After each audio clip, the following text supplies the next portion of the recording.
اعوذ باللہ من الشیطان الرجیم بسم اللہ الرحمن الرحیم۔ میں بموزہ بیرگی امامت اور بچوں کی دینی تعلیم کا کام انجام دیتا ہوں۔ ایک روز رمضان شریف کے ماہ میں جمعہ کے دن نماز سے قبل ان اللہ مع الصابرین کی روشنی میں تقریر کرتے ہوئے آگے بڑھا، یہاں تک کہ جمعہ کا خطبہ اور جمعہ کی فرض نماز جماعت کے ساتھ میں نے پڑھایا۔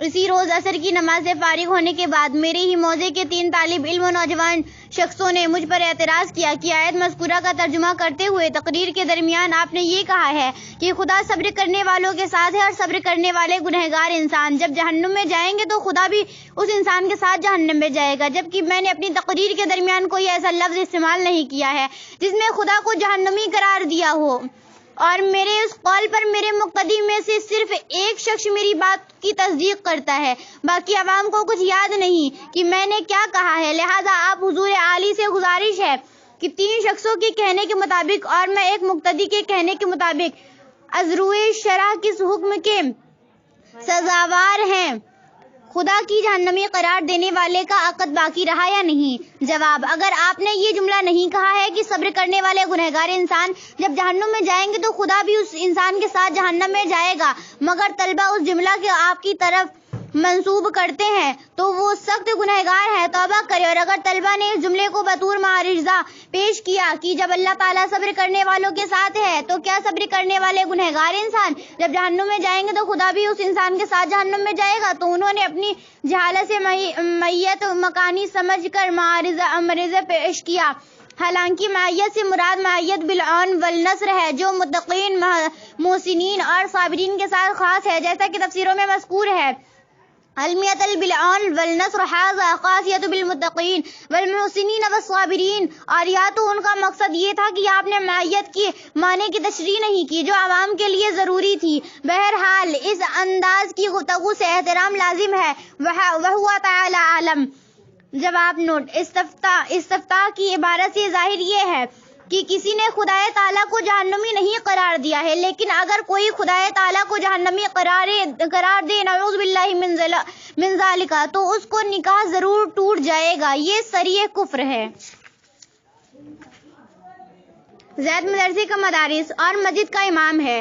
میلاد پاک صلی اللہ علیہ وسلم پڑھنے کے لیے مدعو کیے گئے دوران تقریر میں انہوں نے جملہ اگر آپ لوگ اپنی عبادت سے اللہ تعالیٰ کا پیٹ بھرے گا تو اللہ تعالیٰ آپ کا پیٹ بھی بھرے گا استعمال کیا۔ بکر اس میلاد پاک میں موجود تھا، انہوں نے اس جملے پر متنبہ کیا اور کہا کہ آپ نے بہت گندا جملے کو استعمال کیا ہے جس سے توبہ لازم ہوتا ہے، لہٰذا آپ توبہ کر لیں۔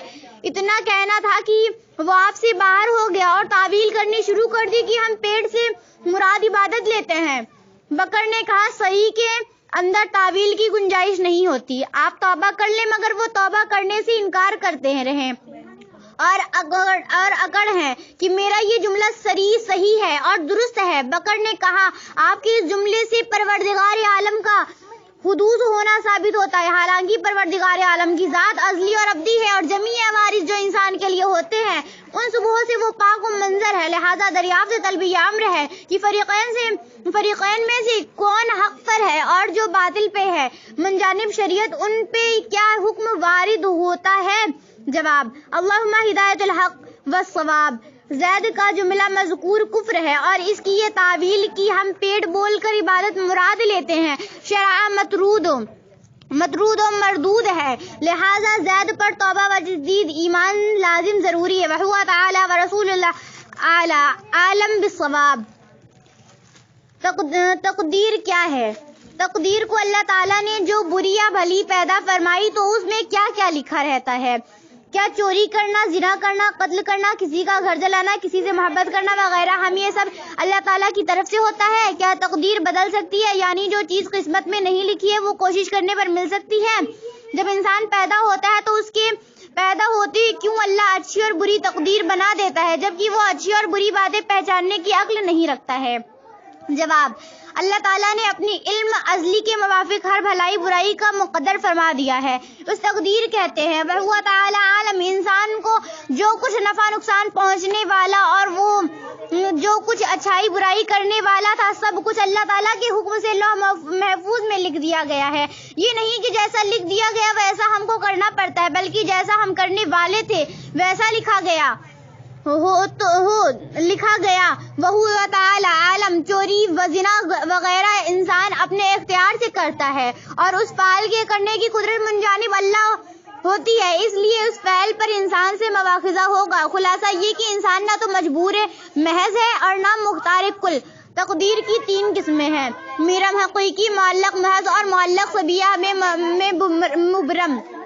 ان میں مبرم حقیقی کا بدلنا ناممکن ہے اور معلق محض اکثر اولیاء کرام کی دعاؤں سے ٹل جاتی ہے، اور معلق صبیہ مبرم تک صرف خاص اکابر کی رسائی ہوتی ہے۔ ایک چیز کا کسی انسان کے لیے نہ ملنا اگر مبرم حقیقی میں سے ہے تو کوشش کرنے پر نہیں مل سکتی ہے، اور اگر قضائے مبرم حقیقی نہ ہو تو ذکر و اذکار یا بزرگوں کی دعاؤں سے مل سکتی ہے اور آنے والی بلا ٹل سکتی ہے، جیسا کہ حدیث شریف میں ہے ان دعاؤ یرد القضاء، یعنی بے شک دعا قضا تقدیر کو ٹال دیتی ہے۔ واللہ تعالی عالم، انسان پیدا ہونے کے بعد جو کچھ نیکی و بدی کرتا ہے اللہ تعالیٰ اس کے پیدا ہونے سے بہت پہلے ازل ہی میں اپنے علم سے وہ سب کچھ لکھ چکا ہے۔ تقدیر کے مسائل عام عقلوں میں نہیں آ سکتے، ان میں زیادہ غور و فکر کرنا سبب ہلاکت ہے۔ حضرت ابوبکر صدیق و حضرت فاروق اعظم رضی اللہ تعالیٰ عنہ اس مسئلے میں بحث کرنے سے منع فرمائے گئے تو اوروں کی کیا حقیقت ہے؟ تقدیر حق ہے، اس کے انکار کرنے والے کو حضور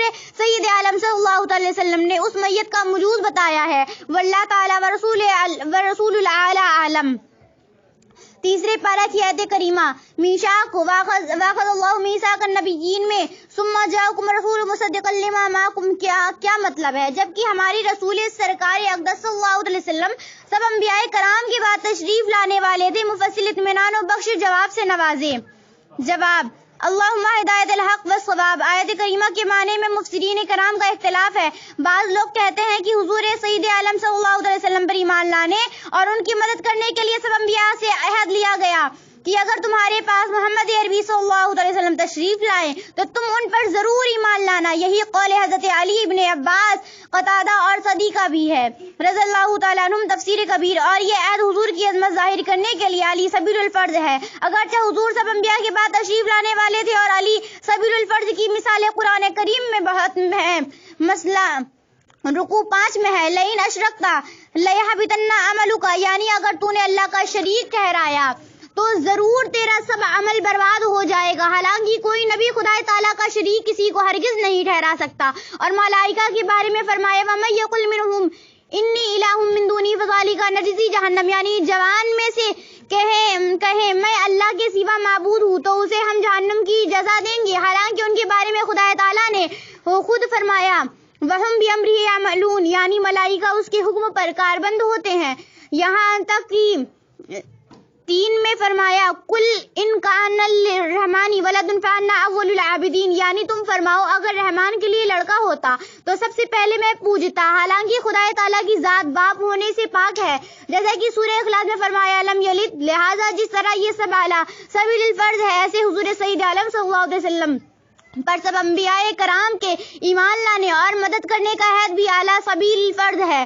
تفسیر کبیر: اور بعض کا قول ہے یہ ہے کہ سب انبیاء کرام سے ایک دوسرے کے بارے میں عہد لیا گیا۔ اس سورے میں ثم جاءکم رسول کا مطلب یہ ہوگا کہ ہر نبی سے اس بات کا عہد لیا گیا کہ اگر تم کسی نبی کا زمانہ پاؤ تو ان کو تصدیق کرو اور ان کی مدد کرو، اور اگر کوئی نبی تمہارے زمانے میں نہ ہو تو اپنی امت کو آنے والے نبی پر ایمان لانے اور ان کی مدد کرنے کی تاکید کرو۔ یہ قول حضرت سعید بن جبیر، حسن اور طاؤس کا ہے رضی اللہ تعالیٰ عنہ۔ اور تفسیر کبیر، تفسیر خازن، تفسیر معالم التنزیل اور تفسیر ساوی میں اسی قول کو مقدم کیا اور تفسیر روح البیان میں صرف اسی قول کو بیان کیا۔ اور بعض لوگوں نے کہا کہ آیت میثاق میں نبی سے مراد امت ہے، جیسا کہ آیت کریمہ یا ایھا النبی اذا طلقتم النساء میں نبی سے مراد امت ہے، تو اس سورے میں مطلب یہ ہوا کہ امتیوں سے عہد لیا گیا کہ آنے والے رسول پر تم ضرور ایمان لانا۔ تفسیر کبیر اور بعض مفسرین کا قول ہے کہ آیت کریمہ میں مضاف کا حذف ہے، تو مطلب یہ ہوا کہ اللہ تعالیٰ نے نبیوں کی اولاد بنی اسرائیل سے عہد لیا کہ جب تمہارے پاس تمہاری کتاب کی تصدیق کرنے والا رسول آئے تم اس پر ضرور ایمان لانا اور اس کی مدد کرنا۔